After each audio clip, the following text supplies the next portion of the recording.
Day 2 is a limit test. We got to see where you're at and find some groundwork and work your way up from there. We have to have a starting point. So I like to do sit-ups, push-ups, pull-ups, and a mile run.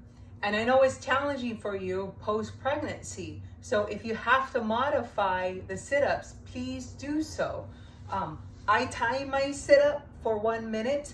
If you feel like you cannot even do a sit-up, hands out behind the neck or whatever it is, I will have you modify it. I have a Bosu. You can also use a pillow or a bolster or whatever it is and work your range of motion on that one, just to be able to do a sit-up. I know it was really hard for me to be able to do a sit-up after having my insides torn up with Sophia. So please understand that this is just a starting point and we got to see where you're at. So I am going to turn the camera just a little bit so you can see. I'm going to sit over the Bosu as well. My inkling and tendency is to want to arch my back as I do a sit-up.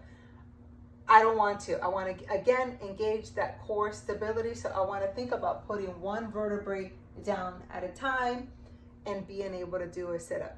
This is the other way you can modify. What I don't want to see is that back arching and using back and using your back behind you. That's enough. So move your way down the Bosu or sit on the floor and go up against a bolster, and then just measure how far that is from the bolster, from the pillow, and how many you can do for a minute. Push-ups, again, I want you to start on your feet first, no matter where you're at. So be in that open shoulder position. You're only moving in that plane. Remember, for our conditioning, we're not trying to use our shoulders. We're trying to keep those shoulders down and engage more of the stabilizers for your rotator cuff. So this is a push-up position. Down, pass your knee at that 90-degree angle, push back up. Again, however many you can do, up to a minute, and then time yourself. Now, for the pull-up, it's hard if you don't have a gym equipment or any of that. So what I'd like you to do is maybe a Cobra. That could be a modification, you know, and see if you can engage more of that middle part of your back. You can also do a wall exercise, which I am going to demo on this glass here. It's my only open spot. So you know your house. You can kind of figure out where you need to be at for this. So big thing about this was make sure your butt is up against the floor. Bend your knees so your hamstrings don't get in the way. If that is hard for you, then stretch out your hamstrings first and get them open, access that area. Then I'm going to have you put your hands up against the wall, put your wrists up against the wall, and be able to engage the middle part of your back. Feel it opening up. Make sure you're not using the shoulders, drop them, but touch that bottom part of the ribs onto the wall, down and back.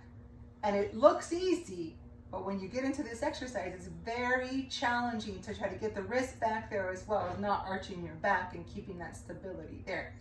10 repetitions, because it's not a test, it's just being able to engage your back, and then work your way into maybe investing in a TRX, and I will show you what a TRX is next. This is a TRX. It's just a suspension apparatus that you can get on Amazon, online, or wherever you order your equipment from. I haven't seen them anywhere else, so please feel free to research, but the one that I have is called TRX.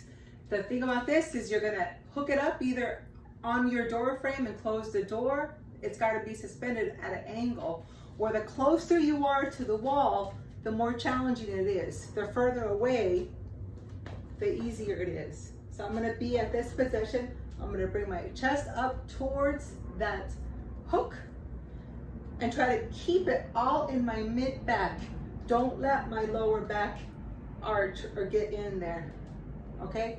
And again, my limit test is going to be 1 minute for as many as I can do. If you want to simulate a full-on push-up, you could sit down walk your way into it or further away and then come up and pull yourself through. That's another way of simulating the pull-up. Remember, this is your test, so we're just gonna write these numbers down and figure out how it is. And then you're gonna run a mile. I have a treadmill, but you can also do it anywhere on the track, at a school. I know near my Fremont studio, there is a Green Lake and there is an actual track next to it where 4 laps around that track is a mile. And then time yourself, okay? And that's strength and cardio in this session.